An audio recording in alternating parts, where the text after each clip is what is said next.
ఆరోపణలు ఇవే కనిపిస్తున్నాయి. సో ఎలా ఉండబోతుంది సిచ్యువేషన్? అంటే ఇక్కడ ఎన్నికలు జరగబోతున్నాయి ఫిబ్రవరిలో బంగ్లాదేశ్లో. సో ఎన్నికలు కూడా ఒక కారణం అని నేను అనుకుంటాను.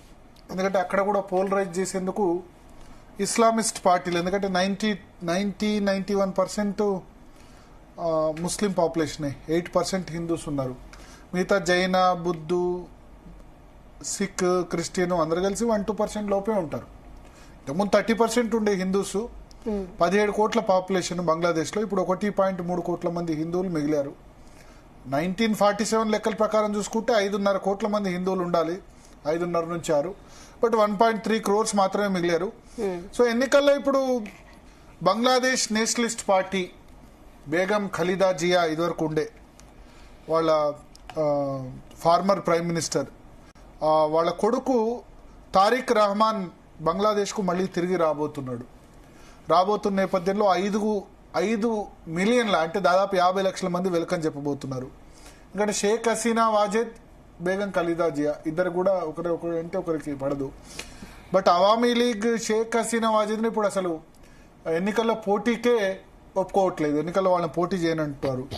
సో బంగ్లాదేశ్ నేషనలిస్ట్ పార్టీ, తర్వాత జమాతే ఇస్లామీ పార్టీ, ఈ 2 పార్టీలు కూడా కలిసి పోటీ చేస్తాయి అని చెప్తున్నారు.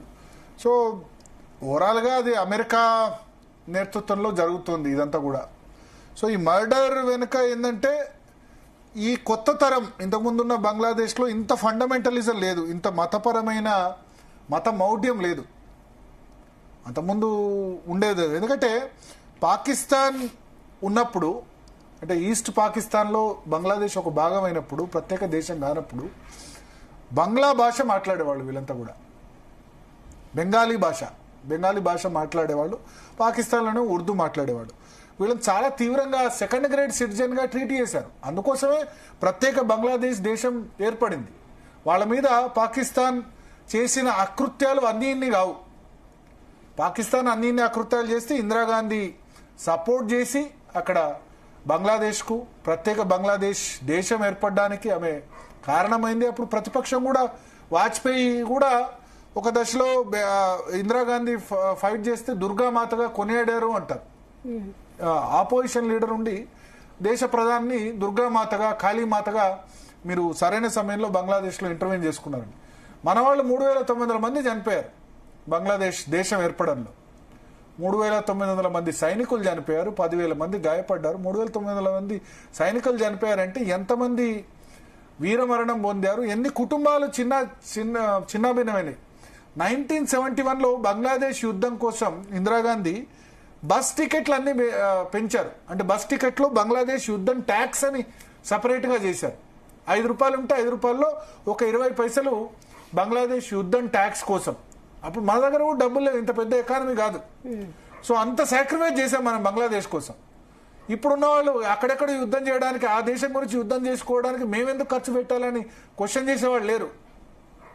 అప్పుడు బంగ్లాదేశ్తో యుద్ధం చేస్తే మన తెలంగాణలో, ఆంధ్రప్రదేశ్లో ఉన్న వాళ్ళు కూడా బస్ టికెట్లలో బంగ్లాదేశ్ ట్యాక్స్, ఆ యుద్ధానికి సంబంధించిన ట్యాక్స్ ప్రత్యేకంగా మెన్షన్ చేసేవాళ్ళు. అప్పుడున్న ధరలో ఒక ఎంత పర్సెంట్, 5%, 10% ఆర్టీసీ అంటే బస్సు టికెట్ ధరల నుంచి మొదలు పెడితే ఆ బంగ్లాదేశ్ యుద్ధం కోసం ప్రత్యేకంగా వేసిన ట్యాక్స్ను భరించారు.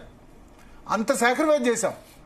ఆ సాక్రిఫైస్ ఈ తరానికి గుర్తులేదు. ఈ తరానికి మొన్న ఈ మహమ్మద్ యూనిస్ తర్వాత ఆసిమ్ మునీర్ ఇద్దరు కౌగిలించుకుంటే నాకు గుర్తొచ్చింది ఏంటంటే, అంటే పాకిస్తాన్ మిమ్మల్ని ఎంత దారుణంగా 1947 నుంచి 71 వరకు మిమ్మల్ని ఎంత హింసించి, సేమ్ ఇప్పుడు దీపు దాస్ని ఏ విధంగా హింసించిందో, ఇప్పుడు మతపరంగా ఒకటి కావచ్చు పాకిస్తాన్ బంగ్లాదేశ్, కానీ అంతకంటే దారుణంగా హింసించినప్పుడు అప్పుడు మతం గుర్తుకు రాలేదు, అప్పుడు భాష.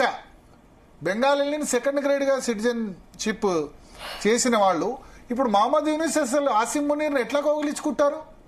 ఆ పాత గాయాలు గుర్తుకు లేవా? అప్పుడు సపోర్ట్ చేసింది ఇండియా కదా. నిజానికి బెంగాల్ అంతా కలిసే ఉండే. 1905లో బ్రిటిష్ వాడు వచ్చి బెంగాల్ విభజన చేశాడు. బెంగాల్ విభజన చేసి ఈస్ట్ బెంగాల్, వెస్ట్ బెంగాల్ అన్నాడు. ఈస్ట్ బెంగాల్లో ముస్లిం పాపులేషను, వెస్ట్ బెంగాల్లో హిందూ పాపులేషన్ అని చెప్పి డివిజన్ చేశాడు. దాన్ని బెంగాలీలు అంతా ఖండించారు, మమ్మల్ని భాష మాదంతా బెంగాలీ భాష అని చెప్పి. 1905లో చాలా పెద్ద ఉద్యమం జరిగింది బెంగాల్ విభజనకు వ్యతిరేకంగా. అందుకని బెంగాల్లో స్వాతంత్ర పోరాట యోధులు చాలా ఎక్కువ, మమ్మల్ని మతం ఆధారంగా విభజించొద్దని చెప్పి.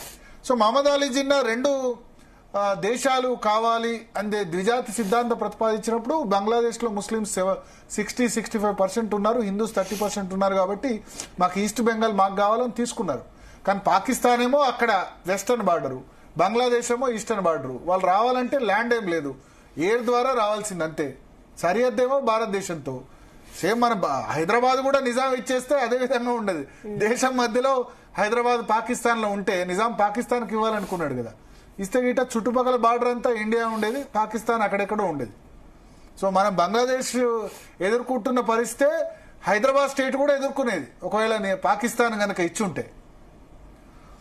సో ఇప్పటి జనరేషన్కి అయితే బంగ్లాదేశ్ ఇప్పుడున్న జెన్జీకి ఆ కష్టాలన్నీ తెలియదు. 1971లో భారతదేశం ఇచ్చిన సపోర్టు, మోరల్స్ అవన్నీ తెలియదు. కేవలం మతం ఆధారంగా వాళ్ళు భావించి భారత వ్యతిరేక భావనకు వస్తున్న పరిస్థితి. మాట్లాడదాం. మనతో పాటు డాక్టర్ పెంటపాటి